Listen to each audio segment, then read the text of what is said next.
ఈ ద్వీపంలో భారీ విగ్రహాలు ఎలా వచ్చాయి? మానవులు చేశారా లేక గ్రహాంతర వాసుల?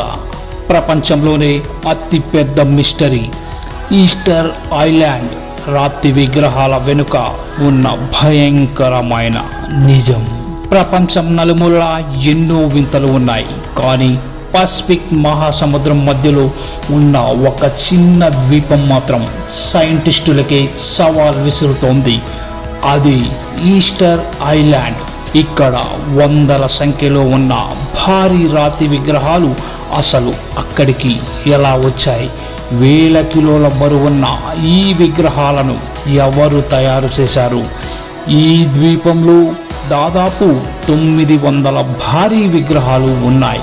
వీటిని మోయి అని పిలుస్తారు. ఒక్కో విగ్రహం సగటున 13 అడుగుల ఎత్తు, 14 టన్నుల బరువు ఉంటుంది. కొన్ని విగ్రహాలైతే ఏకంగా 80 టన్నుల బరువు ఉన్నాయి. వేల ఏళ్ల క్రితం ఎలాంటి యంత్రాలు లేని కాలంలో అంత బరువున్న విగ్రహాలను కొండల నుండి సముద్ర తీరానికి ఎలా తీసుకువచ్చారు? స్థానిక ప్రజలు చెప్పే కథల ప్రకారం ఆ విగ్రహాలు తమంతట తామే నడుచుకుంటూ వెళ్ళాయట. వినడానికి వింతగా ఉన్న సైంటిస్టులు కూడా దీనిపై రకరకాల ప్రయోగాలు చేశారు.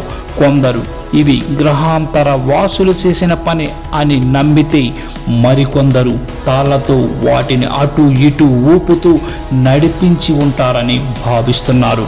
అసలు ఆ విగ్రహాలు ఎందుకు తయారు చేశారు? ఆ ద్వీపంలో ఉన్న ప్రజలు ఏమయ్యారు? ఈ రహస్యం ఇప్పటికీ పూర్తి స్థాయిలో వీడలేదు. మీకు ఏమనిపిస్తుంది?